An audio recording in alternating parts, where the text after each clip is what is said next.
The Asari were the first species to discover the Citadel. When the Solarians arrived, it was the Asari who proposed the establishment of the Citadel Council to maintain peace throughout the galaxy.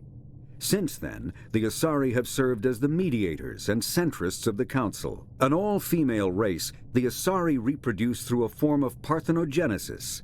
They can attune their nervous system to that of another individual of any gender and of any species to reproduce.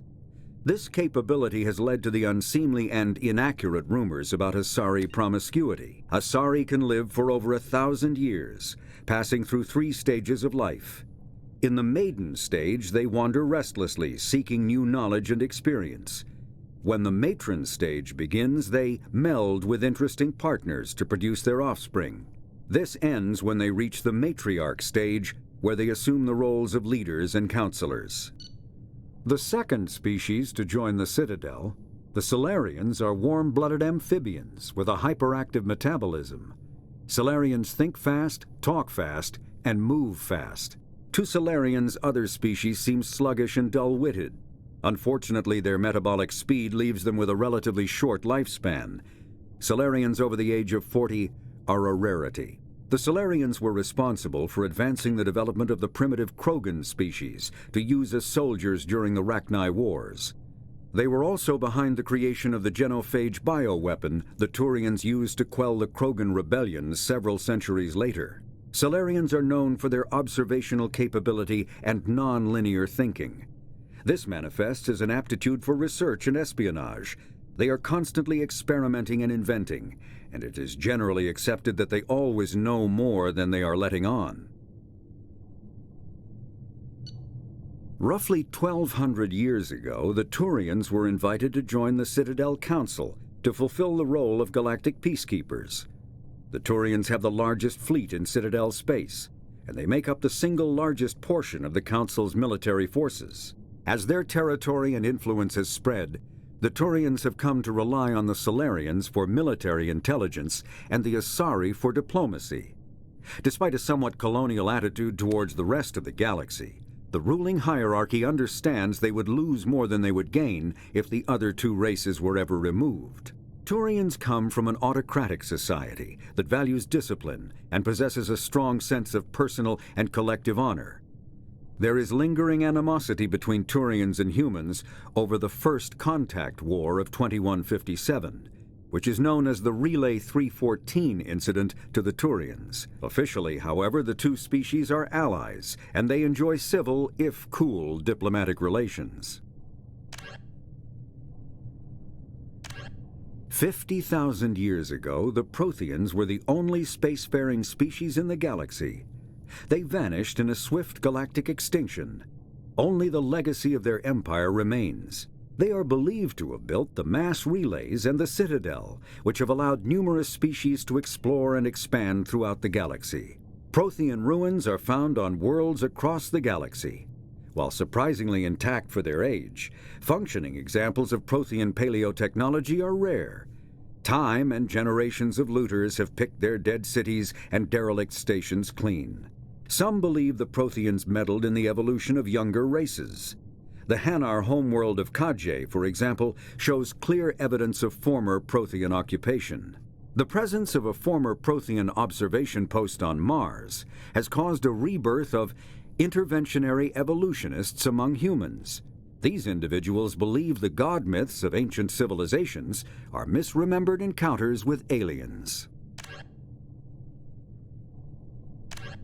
In the early 2160s, the Alliance began aggressive colonization of worlds in the Skyllian Verge, much to the dismay of the Batarians, who had been developing the region for several decades.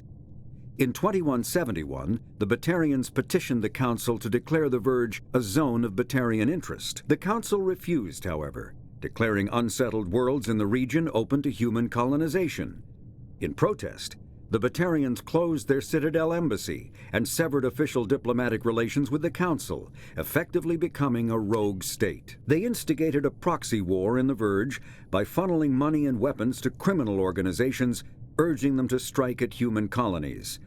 Hostilities peaked with the Skyllian Blitz of 2176.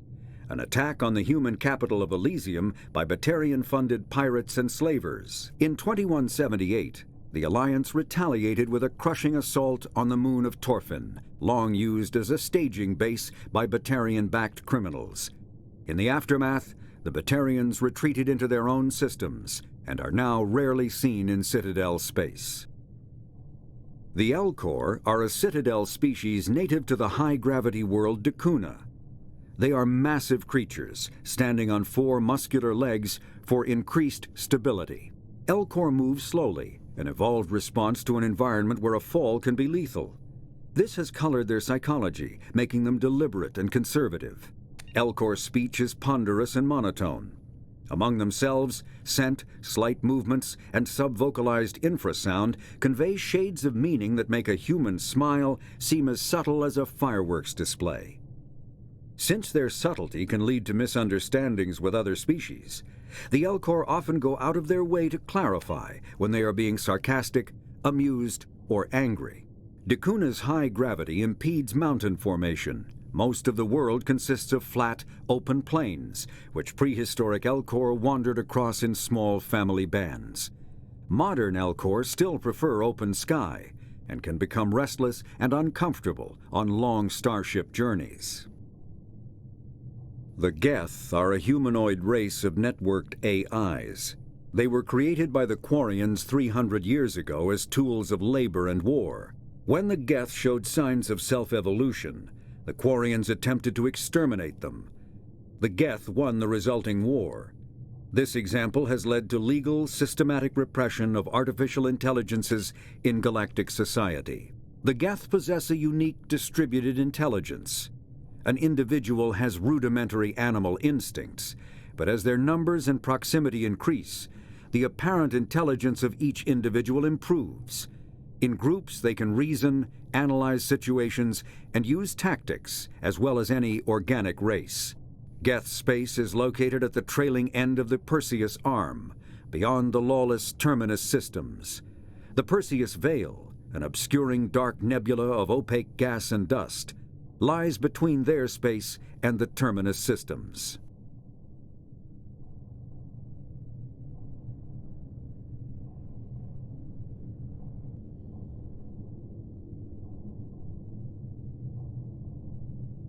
The Hanar are a Citadel species known for excessive politeness. They speak with scrupulous precision and take offense at improper language.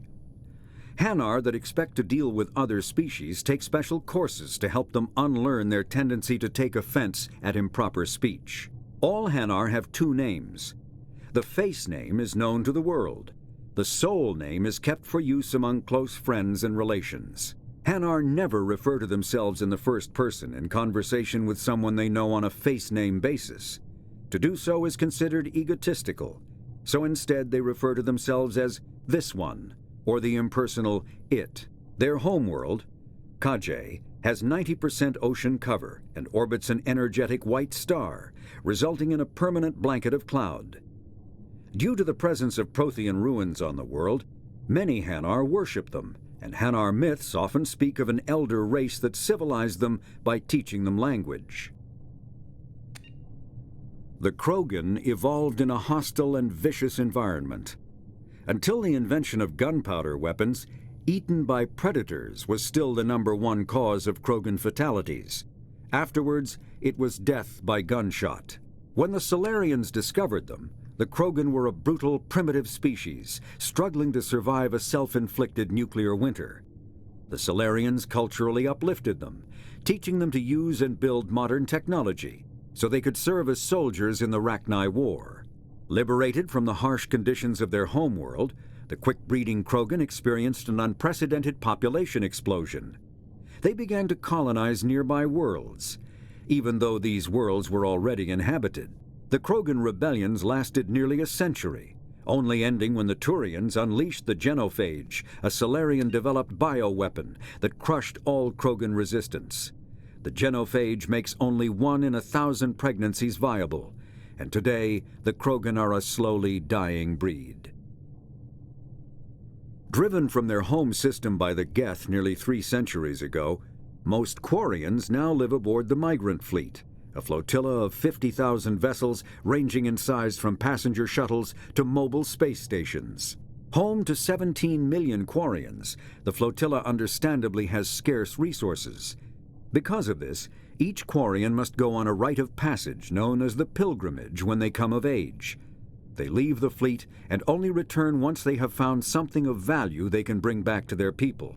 Other species tend to look down on the Quarians for creating the Geth and for the negative impact their fleet has when it enters a system.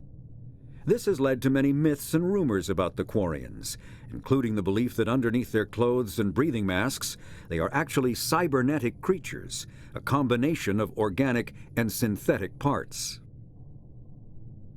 A myth common to several cultures in the galaxy. Reapers were imagined to be space monsters who consumed entire stars.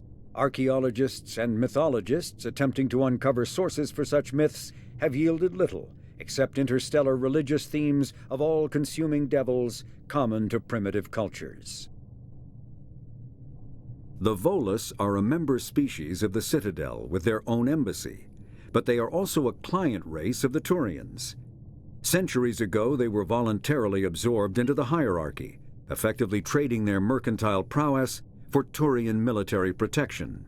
Erun, their homeworld, lies far beyond the normal life zone of its star.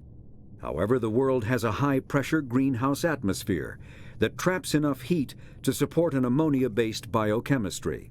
As a result, the Volus must wear pressure suits and breathers when dealing with other species, as conventional nitrogen-oxygen-air mixtures are poisonous to them, and in the low-pressure atmospheres tolerable to most species, their flesh will actually split open. Volus culture is tribal, bartering lands and even people to gain status. This culture of exchange inclines them to economic pursuits. It was the Volus who authored the Unified Banking Act, and they continue to monitor and balance the Citadel economy.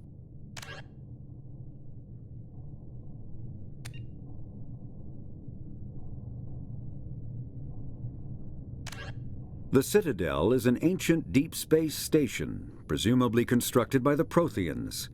Since the Prothean extinction, numerous species have come to call the Citadel home. It serves as the political, cultural, and financial capital of the galactic community.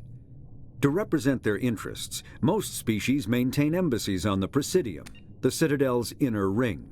The Citadel Tower in the center of the Presidium holds the Citadel Council chambers.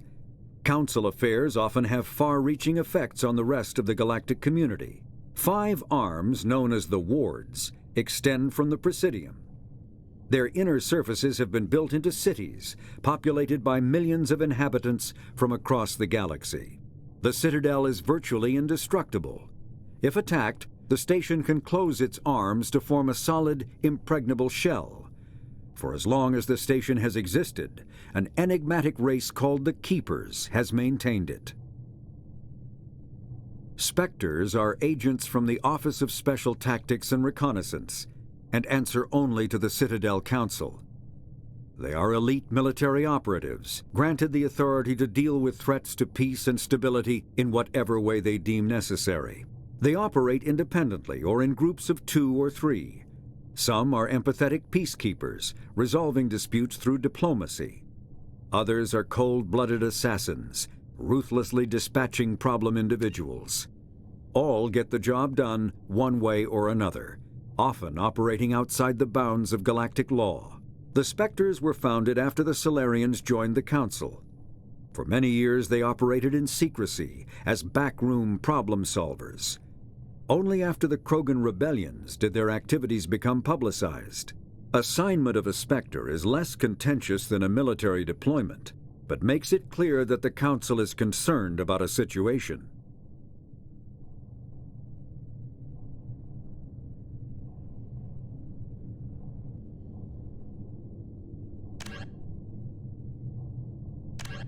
Immediately following the First Contact War, an anonymous extranet manifesto warned that an alien attempt at human genocide was inevitable.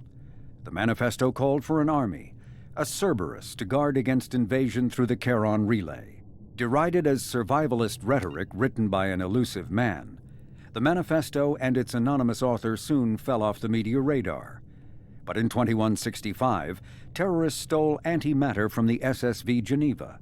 The sole figure arrested named his sponsor Cerberus. Throughout the 2160s and 2170s, alleged Cerberus agents assassinated politicians, sabotaged starships bearing EZO, and conducted nightmarish experiments on aliens and humans. Denounced as human supremacist, Cerberus calls itself human survivalist. Counter-terror experts speculate Cerberus may have changed leadership with its recent shift to stockpiling ships, agents, and weapons. Whether he, she, or they, the elusive man hides his finances hidden behind shell companies. Few doubt he will kill anyone attempting to expose him. The reclusive tycoon calling himself the elusive man is a human nationalist focused on advancing human interests, whatever the cost to non-humans. The Citadel Council regards him as a fanatic, posing a serious threat to galactic security. A mysterious maverick, to say the least, the elusive man heads the Cerberus network. Dubbed the Elusive Empire by investigators, Cerberus is an allegedly untraceable syndicate of private intelligence agencies, biotics laboratories, engineering and scientific research teams, and lucrative front companies. Branded a terrorist and seditionist organization by authorities, Cerberus is the only human power base other than the Terra Firma Party, strong enough to embarrass, if not threaten, the Council and its human representatives.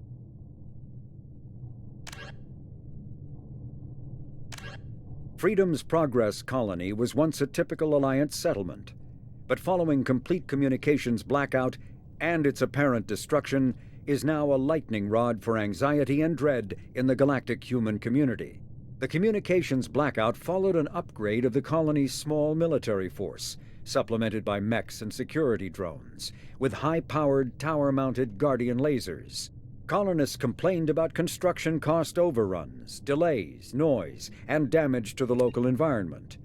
They also feared the defense array could be seen as provocative to their world's neighbors. Such fears may not have been baseless.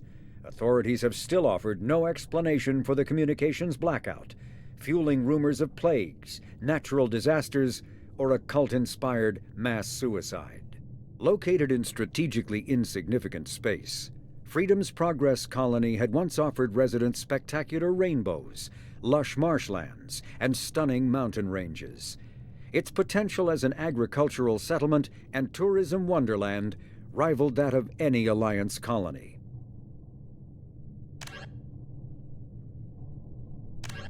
The Systems Alliance space vehicle Normandy is a prototype starship created as a joint human and Turian venture. A frigate optimized for reconnaissance missions, the vessel uses state-of-the-art stealth technology. Most ships generate tremendous heat that is easily detectable against the absolute zero background of space. The Normandy, however, temporarily sinks this heat within its hull. Because of exterior hull refrigeration, the ship can travel undetected for hours, or drift passively for days of covert observation.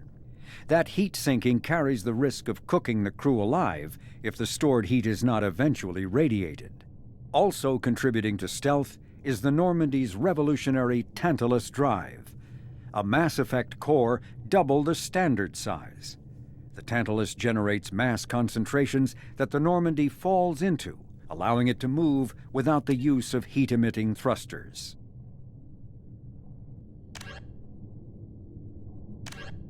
Biotics is the ability of rare individuals to manipulate dark energy and create mass effect fields through the use of electrical impulses from the brain. Intense training and surgically implanted amplifiers are necessary for a biotic to produce mass effect fields powerful enough for practical use. The relative strength of biotic abilities varies greatly among species and with each individual. There are three branches of biotics. Telekinesis uses mass-lowering fields to levitate or impel objects. Mass-raising kinetic fields are used to block or pin objects. Spatial distortion uses rapidly shifting mass fields to shred objects. Most organic species are capable of developing biotic abilities, though there are risks involved. Biotics are the result of an in utero exposure to element zero. This usually causes fatal cancers in the victim, but in rare cases, it coalesces into nodules within the fetus's developing nervous system. When subjected to an electrical current, the rare material dubbed element 0, or EZO, emits a dark energy field that raises or lowers the mass of all objects within it. This mass effect is used in countless ways, from generating artificial gravity to manufacturing high-strength construction materials. It is most prominently used to enable faster-than-light space travel. EZO is generated when solid matter, such as a planet, is affected by the energy of a star going supernova. The material is common in the asteroid debris that orbits neutron stars and pulsars. These are dangerous places to mine, requiring extensive use of robotics, telepresence, and shielding to survive the incredible radiation from the dead star. Only a few major corporations can afford the setup costs required to work these primary sources. Humanity discovered refined element 0 at the Prothean Research Station on Mars, allowing them to create mass effect fields and develop FTL travel. Element 0 can increase or decrease the mass of a volume of space-time when subjected to an electrical current. With a positive current, mass is increased. With a negative current, mass is decreased. The stronger the current, the greater the magnitude of the dark energy mass effect. In space, low-mass fields allow FTL travel and inexpensive surface-to-orbit transit. High-mass fields create artificial gravity and push space debris away from vessels. In manufacturing, low-mass fields permit the creation of evenly blended alloys, while high-mass compaction creates dense, sturdy construction materials.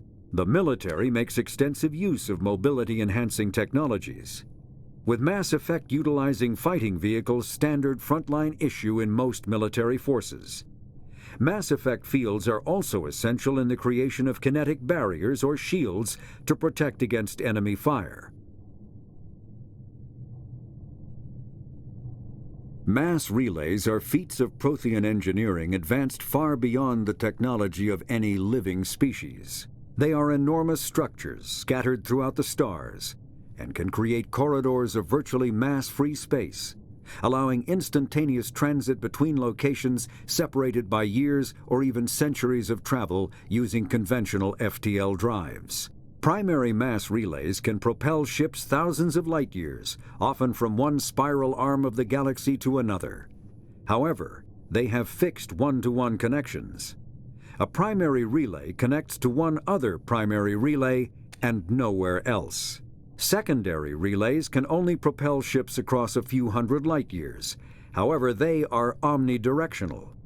A secondary relay can send a ship to any other relay within its limited range. There are many dormant primary relays whose corresponding twins have not yet been located. These are left inactive until their partner is charted, as established civilizations are unwilling to blindly open a passage that might connect them to a hostile species. Omni-tools are handheld devices that combine a computer microframe, sensor analysis pack, and manufacturing fabricator. Versatile and reliable, an Omni-tool can be used to analyze and adjust the functionality of most standard equipment, including weapons and armor, from a distance. The fabrication module can rapidly assemble small three-dimensional objects from common reusable industrial plastics, ceramics, and light alloys. This allows for field repairs and modifications to most standard items, as well as the reuse of salvaged equipment. Omni-tools are standard issue for soldiers and first-in colonists. Medigel is a common medicinal salve used by paramedics, EMTs, and military personnel. It combines several useful applications: a local anesthetic, disinfectant, and clotting agent all in one. Once applied, the gel is designed to grip tight to flesh until subjected to a frequency of ultrasound. It is sealable against liquids, most notably blood, as well as contaminants and gases. The gel is a genetically engineered bioplasm created by the CERTA Foundation, a medical technology megacorp based on Earth. Technically, Medigel violates Council laws against genetic engineering, but to date it has proved far too useful to ban.